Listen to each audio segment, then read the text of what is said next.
I was walking down the dock with Karen. I said, you know what's fun? I said, it's looking at these boats. I never got the big boat, right? I never even got to travel on one. And to realize that I had a lot of fun dreaming about that, and a lot of fun learning about that and researching that over the years. And now I don't want it at all. I didn't achieve it, but I don't want it because the dreams I haven't set are so much more exciting and so much more interesting to me. So I look back with nostalgia and say it was a fun ride. I enjoyed learning about it. I wouldn't take the boat if you gave it to me right now. And I'm so excited about these new dreams that have, that I've been led into. So I say that as encouragement to 12-year-olds and others out there, dream, but don't get too caught up in the specifics of having the dream work out exactly the way you think it is.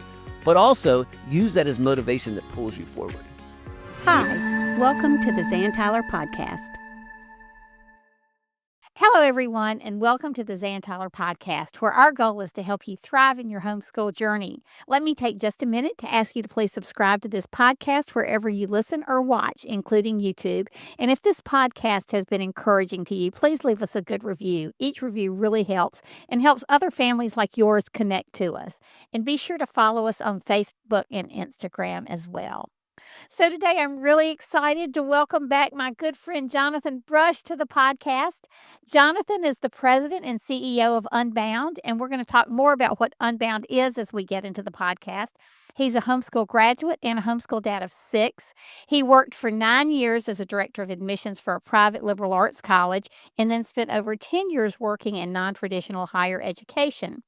Jeff Myers, the president of Summit Ministries, refers to Jonathan as an educational entrepreneur.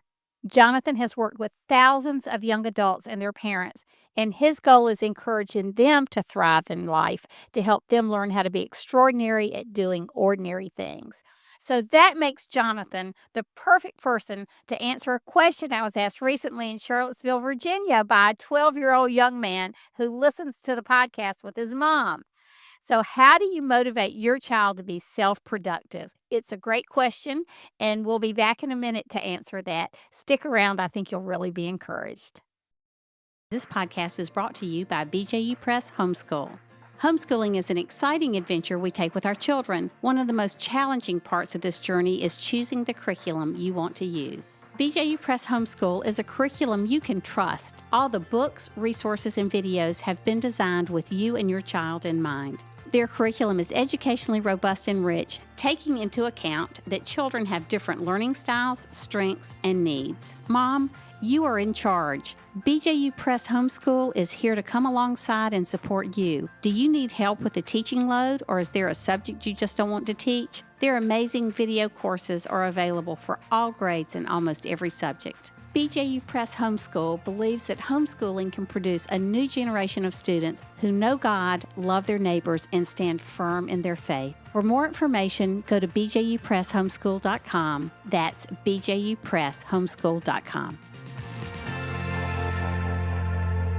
All right, so Jonathan, welcome and thank you for being here. Well, thanks for having me, Zan. It's so much fun to be back, and it's a cool question to have to answer, and so I'm looking forward to it. It's good. Anytime, and your audience should probably already knows this, but any time spent with Zan is almost always an adventure and a lot of fun, and will leave me smiling for hours afterwards, so couldn't miss it. So we were in Charlottesville, Virginia together at a leadership forum sponsored by Home Educators Association of Virginia. And a woman who watched the podcast, her name is Julie, and sometimes her son watches with her.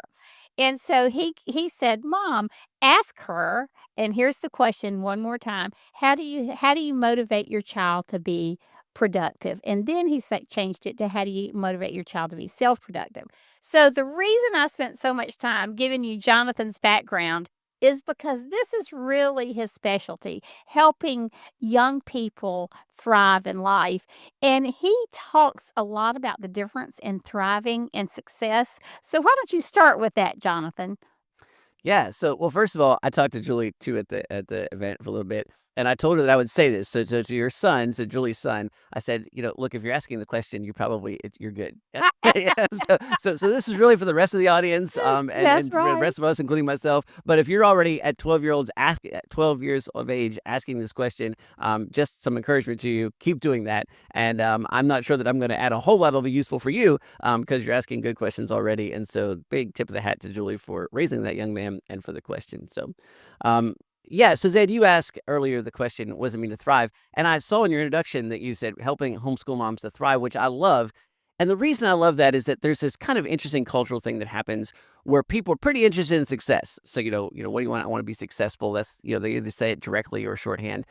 And what I observed as I was working in higher education and doing what I do now and even parenting my own children is that success is often shorthand for becoming rich, famous, or powerful at some level, right? Either, big success is doing that at a big level, but at some level, everybody wants to be a little richer, a little more famous, a little bit more powerful. And it's not that those things are completely problematic. We want influence. We need some financial ability, right? We want to have some of those things, and for people to know us. But my observation is if that's your end goal, two things are going to happen. The first is you are going to find those are incredibly difficult to achieve. That's why they're noticeable. And so you're going to feel frustrated. And secondly, if you do achieve them and that's your only means, that's what the end that you're looking for, it's pretty empty.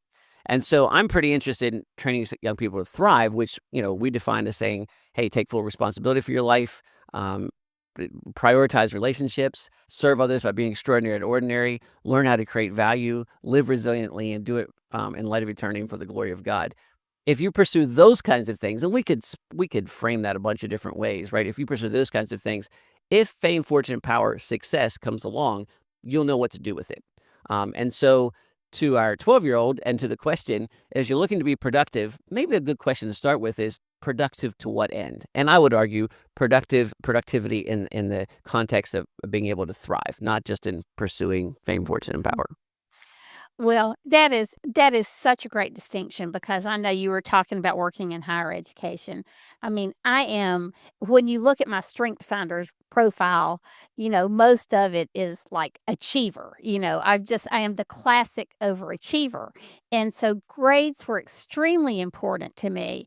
But it wasn't really until I met my husband Joe, who was my best friend in college, that I felt like I really started thriving in life because he added so much joy to all this striving I had been doing. And I know that was the work of the Lord, but it was a lot through him just because he's just a fun guy.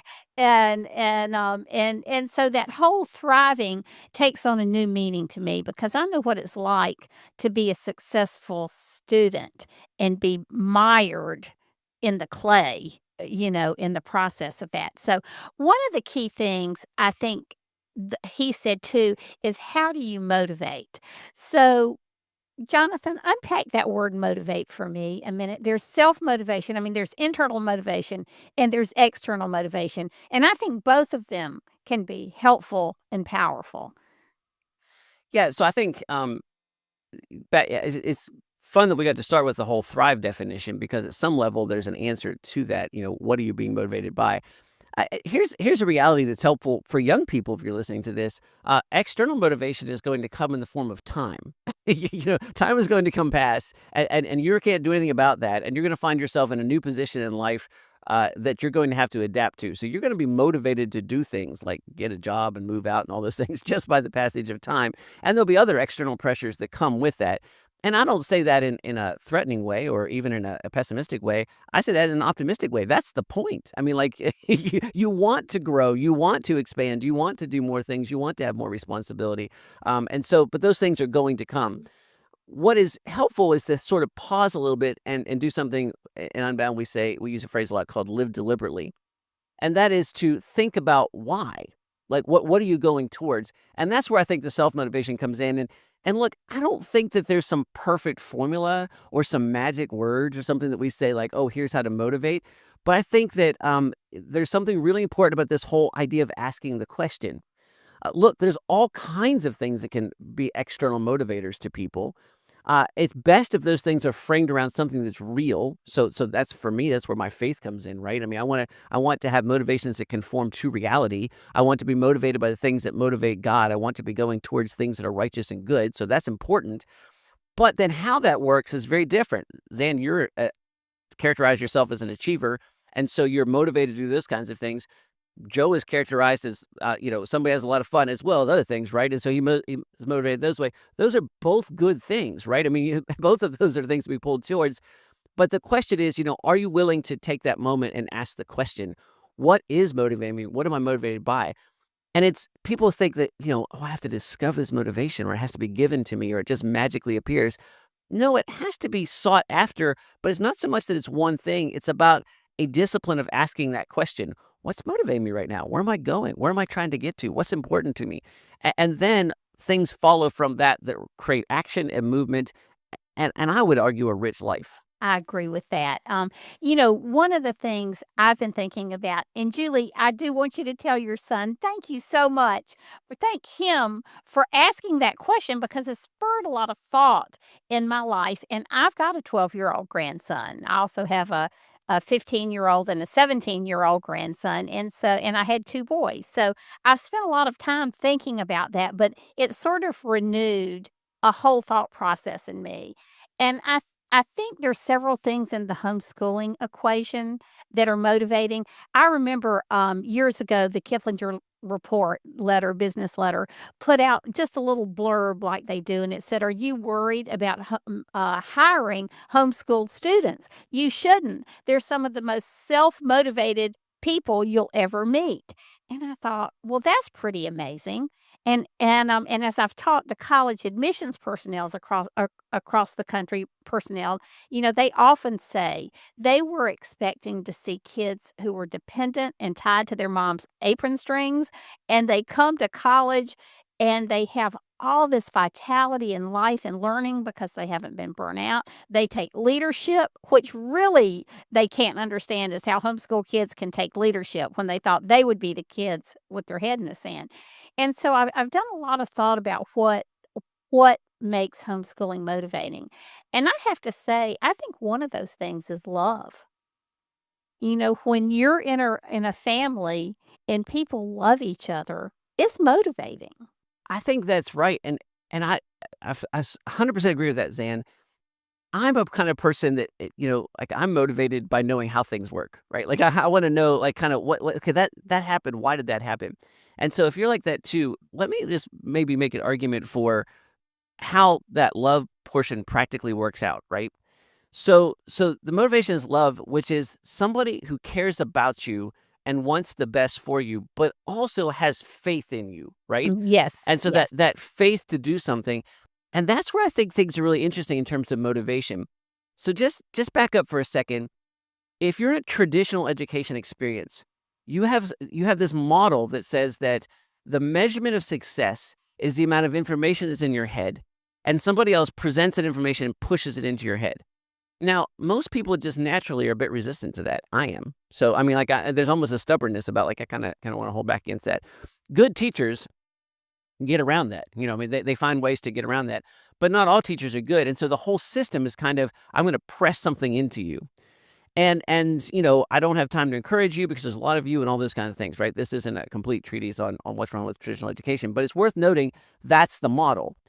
Homeschooling is interesting because, and I was just telling somebody at this event that we were at, I said, look, people are always scared about high school, and they're scared about high school because they think, well, I don't know the information to teach a student. And I say, that's the thing that makes the whole thing work, right? Because what happens, and for me, it was always math. So this example I always use, you say, I can't teach algebra.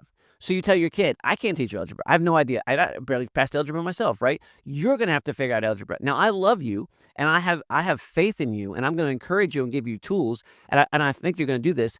And so now the kid has to go, okay, well, because I don't want to disappoint mom and dad because they love me, because of that respect thing that's going on, I'm going to try to figure this out. And they do, and then they figure it out. And now we've got the motivation piece because it's that figuring it out yourself, and you go, oh, that was good. That was good. People are wired to want to have that accomplishment, to be able to figure it out, do the next thing. And so when you're getting stuff pushed at you, even when you pass the test, it's like, well, I just regurgitated what somebody told me. But when I figure it out myself and I know how it works and I see that, you get that rush of like, oh, that's exciting. I did that.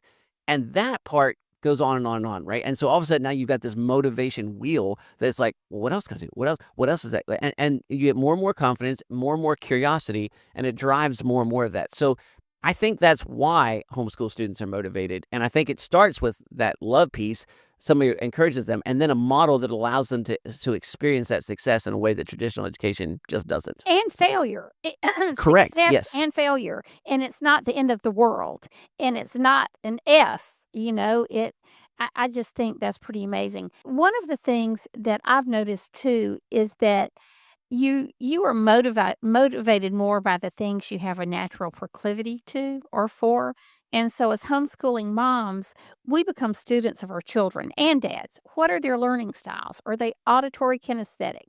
Or do they learn by moving? Or my oldest son, I just was getting nowhere with him quick when we started homeschooling. And I was using a curriculum it read like this, and I was bound by the law to use a certain one that said, have your student put his hands on the desk and look you in the eye and his feet on the floor, raise your hand. I mean, it was obviously written for a classroom. But that was so unmotivating for Ty. And when I understood he learns by moving and talking, both of which are unacceptable behaviors in a classroom, man, that set him free. And so I knew he was either going to be a preacher or a salesman. He was gonna make his living with his mouth while he was moving, and he is a great salesman, and he shares the gospel in season and out of season, and so there is something about that. So I loved school, so I was motivated to do well, but my oldest son, Ty, was he's also a great athlete, that whole kinesthetic thing. He played soccer in college and did a lot of gym work and bodybuilding. And so one summer he was working as a personal trainer at a gym here. He was still in college and he said, "Come on, mom, I'm going to take you to the gym." Well, weightlifting and all of that, I was not a sports I love sports, but I was not a participator growing up except for running a lot with my dad. And so I can just remember thinking, "Oh, I hate this. I hate learning something new. I hate trying to understand." And so we get in the gym, and all those years of cajoling Ty, "Oh, honey, let's do it. Oh, come on. You've got 30 more minutes left in you for school." He said, "Well, let's do this." And I said, "No, I don't want to." And he said, "Mom, that's not like you." And he said, "Well, try it this way." And I said, "No, I don't want to do that either. I don't want to be here." And so it was one of those rich moments of payback, a little, or get not payback, get back. But there was some switch that flipped in me, and I thought, this is how some kids feel about school. It's awkward. It's not native to their disposition or the way they think. And school in a traditional setting is sitting. It's a lot of sitting and being still and keeping your mouth shut. And so I don't know why I'm sharing all of that to say, but the freedom and flexibility in homeschooling, and then what you talk about in project-based learning, man, that's motivating. That is motivating. I think that I love the kind of payback aspect of it because there's always that level of like, I said we were in North Carolina recently, and my wife and I got to go on our first vacation by ourselves. This is our first anniversary, and it wasn't because we were like not able to do it. It was almost like we didn't realize that much time had passed. Yeah, it's kinda like, was that the last time we did that? And so we had a really excellent time. And at one point, my wife was worrying on what's going on at home because we left. And we have phenomenal children, and the older ones taking care of the younger ones. And I said, I mean, it's their responsibility, and if they're having a little problem, I'm okay with that. Like, I mean, there's been a little difficulty over the years, and so if they're gonna work a few things out, I'm not feeling sorry for that. Um, I think that this motivation thing, and this is a theme, Zan, I've been working on a little bit. We're getting ready to go to Colorado to do an event for our students, and so this is some of the content I've been thinking about and working for on that. So this is kind of new stuff for us. But I've noticed that just like people talk about success a lot, people talk about dreams a lot. And there's this idea that, you should dream big and you should 10x your dream and all those things. And that always rang pretty hollow to me. I felt like there was an emptiness to that because what I've noticed at the end of the day is that achieving your dream is not particularly super common. And I noticed this most. I was really interested in airplanes and aviation growing up, and then my life took some other turns, and so I didn't pursue that. But I know some people that like, their big dream was to be a fighter pilot. And what happens is that fighter pilots come back to them and say, "You should dream big. You should do that." And the fighter pilot standing in the front of the school auditorium or the church or something like that says, "You should dream big like I did." Well, you run some math and that's not working, right? I mean, like there's a very small percentage of people that fly F-18s for the Navy, right? And that has to do with how many slots are available right then, and if you're in the right timing, like things completely out of your control. It has to do whether physiologically you can handle the G forces when they put you in the spinning machine and find out if you black out. It has to do with whether you can do advanced math and if you have good reflexes. Like there's not a big portion of the population that has that, and so you can dream like crazy and want that like you've wanted nothing else in life, and pass out on the spin test, and you're done. You're washed out of fighter school, right? I mean, you can't fly. And so, what do we do then if we told people dream big, dream big, dream big, and then it's empty? What does that mean? And I think that you see a lot of young people who have this cynicism and this bitterness and this despair that has come from people saying dream big, and then reality hits. And so, as the answer to not dream.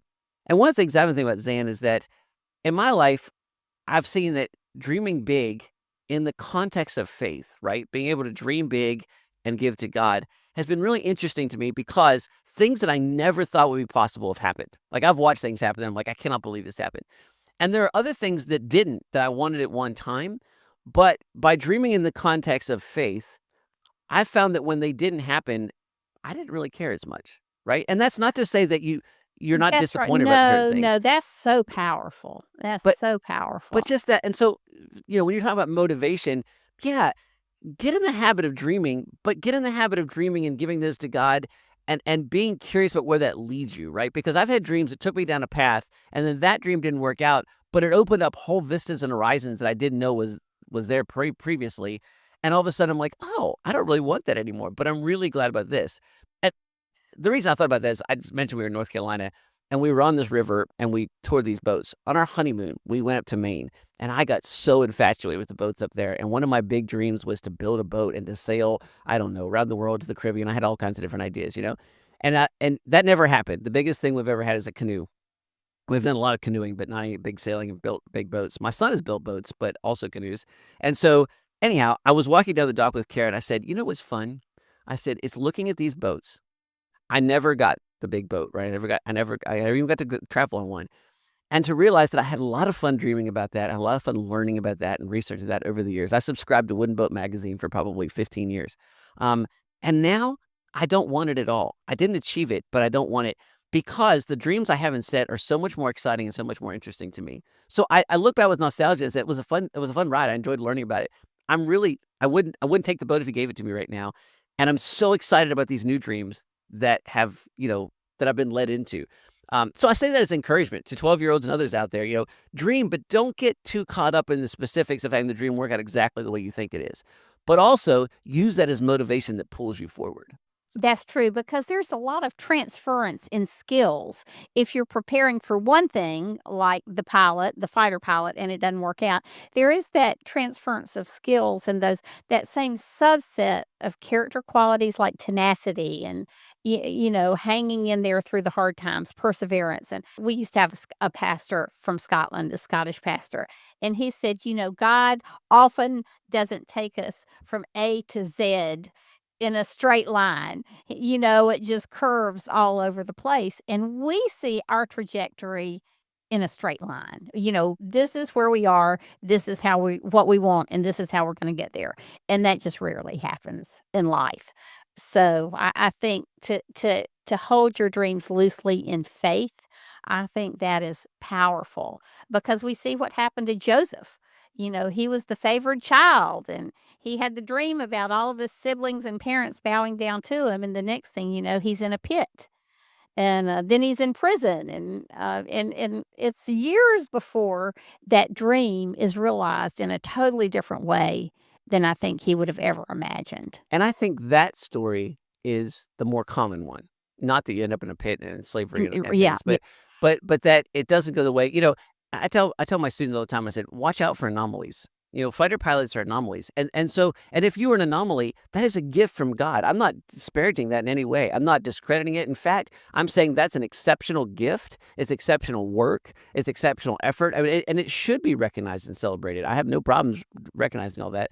But we should also recognize that it's unusual. That's one of the reasons we're attracted to it. And so when don't be tricked into thinking that the anomaly should be the norm. And if you are an anomaly and you're being called in that way, do it. I mean, that's a blessing from God. Live it out. But just know that for most of us, it's a more circular route, and that's also a blessing. I also tell students, like early success, achieving all your dreams early, that can be really difficult. I don't know him personally in any way, shape, or form, but Tom Brady doesn't strike me as a particularly happy individual. But that's tough, man, because he has an emptiness that can't be filled. It doesn't matter how many Super Bowls you win, somebody will come along behind and win more. And it's got a peak that, what's bigger than winning back-to-back Super Bowls? Like, what do at the time when most of us are just coming at an age when you're coming into the place where it's like, now I figured life out, you're coming in and saying, now it's all behind, right? Now, I don't believe that's true for Tom Brady, but I think that that's an easy illusion to fall into. And so, some of those anomalies come with some heavy prices. And again, if that's and that's what you're called to do, that's great. But don't be too jealous. Like in other words, there are some advantages to doing the circular, longer route that's a little bit more normal. And there's a lot of joy and there's a lot of fun and there's a lot of excitement in that journey.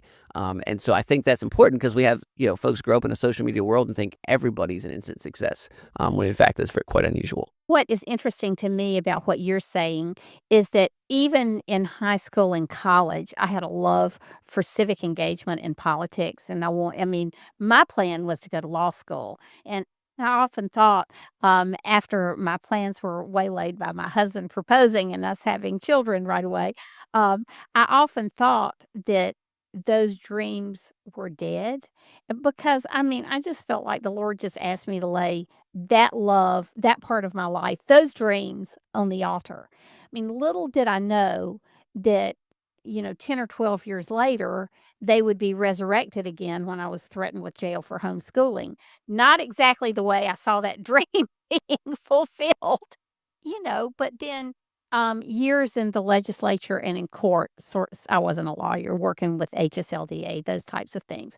And so God often, I think, gives you desires and gives you maybe some talent that then he, like you say, as you walk by faith, he uses those things for his glory and other people's good in a way that you could have never envisioned in the early part of your life.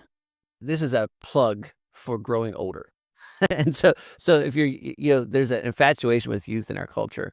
And, there are some things that I miss about my 20s, primarily the ability to bounce, when I fall down. Yeah, so like that's one. But not much else. And one of the great joys of growing older is, as you're younger, things are exciting because you see them for the first time. So it's like, whoa, whoa, whoa, whoa, right? But as you're older, there's a great joy in going, oh, I've seen this before. Like I've seen this pattern before. And also to look back and say, oh, I see the intricacies that I didn't see before. And there's some real beauty in that. And I'll give you a funny story, Zan, that I've told occasionally. I grew up, my home had a bunch of dogs. At one point, we had like 3 Labrador retrievers all in the house, and so it was like we were a dog family and all this kind of stuff. And so when I met my wife, she had also owned a dog. And I was like, great, check that box. And then we got married and we moved into an apartment and dogs weren't a thing. They weren't allowed in the apartment. So we set that aside. And then, but I'm like researching dogs, thinking about eventually we're going to move out of this apartment. And Kara's like, well, we don't have dogs in the house. And I was like, well, wait a second. Dogs are definitely in the house. And, we had this kind of difference of opinion. And we hadn't talked about that in premarital counseling. And to be clear, it was never a big issue, right? But I spent years like researching dogs that didn't shed and, like, what do we do? All these kinds of things. And Kara's like, no, I'm not house training a dog when I'm raising kids. Well, I didn't realize we'll be raising kids for, like 2 decades. So that kind of delayed everything. And so we didn't get a dog and I got excited about dogs and then we didn't get a dog. We moved to a house to get dogs and now I'm changing diapers and so we're not going to get a dog. And again, it wasn't a point of friction, but it was a dream that I was like, all right, fine, set that aside. COVID comes along. We're not traveling very much. And, all of a sudden, one of our students gets into dog breeding and has beautiful Labrador retrievers. And my wife gets infatuated with this. And so we get this Labrador retriever puppy. And there's no question, if Kara has something small to take care of, it is not being outside, right? So the dog's in the house. But it's Kara's choice. That's a much more beautiful way to own a dog, just for any of you out there, if it's the wife's choice, especially the unwilling partner. But it came time for us to go to one of our events, and kennelling that dog was really traumatic for Kara. And finding somebody to take care of it and all that stuff was just a major pain. And all of a sudden, I had this moment of clarity, Zane, and I looked back and I thought, if we had gotten a dog early on when we first moved the house, we spent 7 years on the road as a family, traveling to conventions, speaking, doing all these kinds of things. 7 beautiful years that I'm glad we're not doing now, but we just learned so much and got to do so many things. And everything that's happened with Unbound got planted during those years, right? So like so many parts of our life that's so exciting now, people we know, all the things planted then. And all of a sudden I had this revelation. It's almost like God tapped me on the shoulders, like, if you had a dog then, Kara would never have left that dog all the time that we did. Like, that wouldn't have been a thing. And you would not have traveled without your family. So you'd have quit, got a different job, and everything would be different, right? On just something just as simple as a puppy, right? And it wasn't a problem. It was just, and you just had this kind of like look back and go, oh, huh.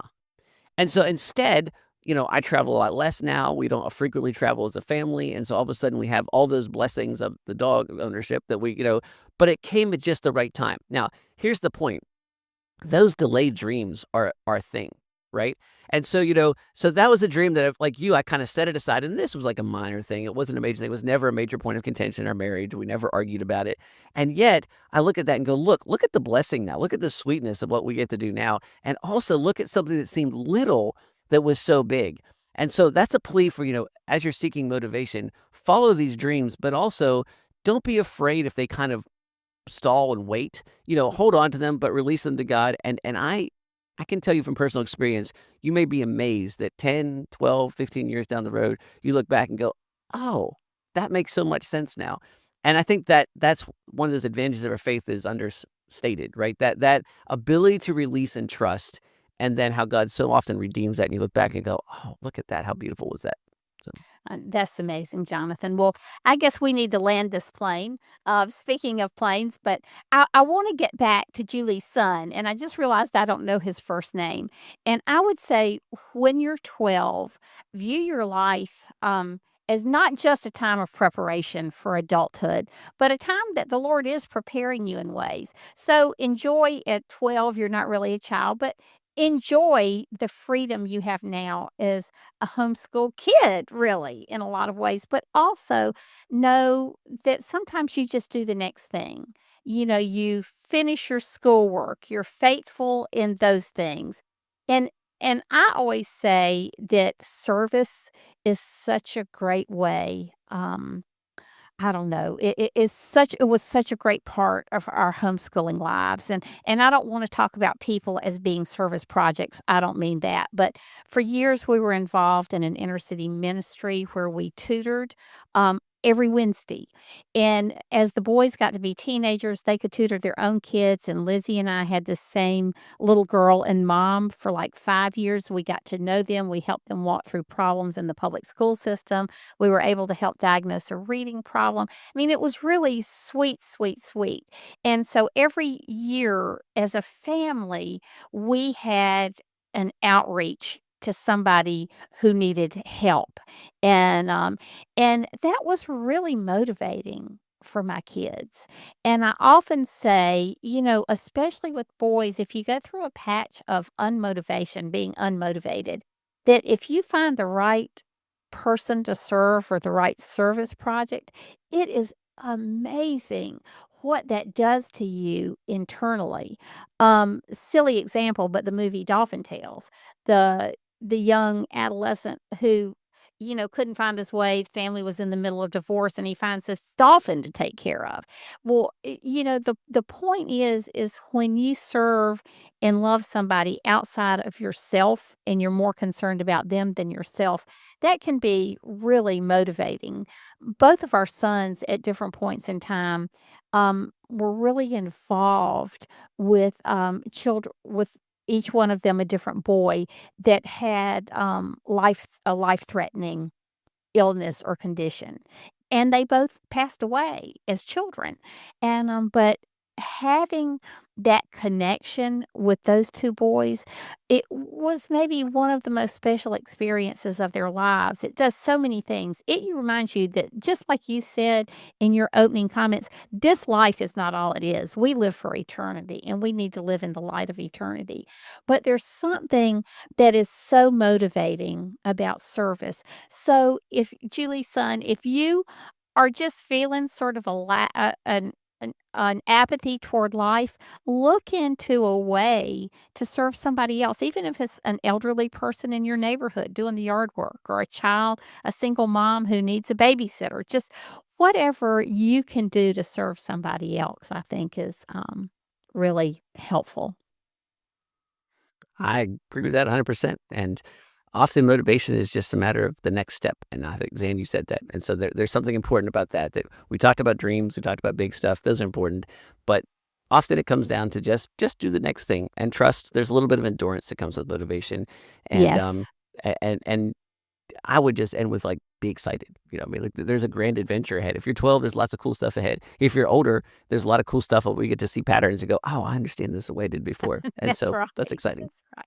So, one other thing before we leave this whole topic of motivation is I just want to talk about homeschooling one more minute, because if you're homeschooling moms, I just want to encourage you to keep it interesting. I mean, I'm not saying every math lesson is going to be fun. I don't mean that. But be willing to change up your routine. If everybody's having a crummy rotten day, go outside. Keep a list of field trips. Interview your kids and find out if you could study one thing or visit or do one field trip this year, what would it be? And then when you have those days or those weeks when everybody's stuck, take a day out and do something different and interesting. Life is full of so many interesting things to see and do that that's one of the strengths of homeschooling, is that you can go and be involved in life. And I would really encourage you to do that. Jonathan, okay, we haven't talked about Unbound. Tell everybody before we go what Unbound is. Sure. Well, thanks. First of all, you can learn more about us at Be Unbound. That's beunbound.us. And you can see some of our story there. Or you can go to YouTube and see some of our wrap up videos from our events and things of that nature. But Unbound is a company that is dedicated to training young adults how to thrive. We do that through project based education. And we do that through two things. We have a high school program for 9th through 12th graders that is everything that's not academic. So, all the things that we think are really essential, the communications, conflict resolution, leadership, time management, task management, study skills, things that I say actualize your education. All that information you're learning, how do you actually use it and apply it?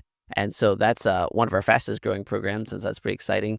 And then our flagship program is called Ascend, and it's a post high school college equivalent. You can use it to earn credits. You can transfer into a college or university up to 90 credits.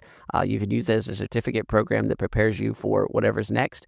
And when it comes to preparing you for whatever's next, we say, look, if you spend 3 years with us, and you can do the program for 1, 2, or 3 years, but if you spend 3 years with us and earn our final certificate, we guarantee that you'll get a job that pays as much as a college degree in your area, or we'll refund all 3 years of your tuition. And I've never had anybody even come close to asking. And it's a program that allows you to stay embedded in your local community by doing some online coursework and things like that. But 4 times a year, we put you on a plane, we fly you to an event, and that's where you connect with the people. And it's a really exciting community. It's a really exciting group of young people. And it is a constant blessing to me and to my family. And it gets me motivated every single day to get out of bed and think about working with Unbound students. So if that's intriguing, check us out. Yeah, and I was at one of the events this You year. were. Joe and I both were. Joe and I both attended, I think, the Ascend event. Is that the You one? came to Apex, Oh, yes. We Apex. were Okay, delighted to okay. have you as our VIP guest at Apex this past year. And It was it super fun. So Oh, it was so remarkable to see the energy and synergy and all those good things with these kids who had these project-based learning experiences. I'll tell you one thing, that's motivating. And, working with a team of your peers and doing something hands-on that you know has significance in the real world, that is really motivating. So I would encourage you to go check that out. Be Unbound. but Dot beunbound.us. So Okay. Yes. Okay. So, Jonathan, thank you so much for being with us today. You always motivate and inspire me, which is why I wanted you on the show today to talk about motivation.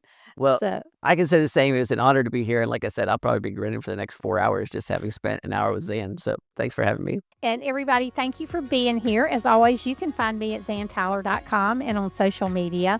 Thanks for being with us. We know you have a lot of things you can do with your time, and we appreciate you sharing yours with us. We pray that God will continue to bless you and your family as you work for His glory and His kingdom. And until next time, bye.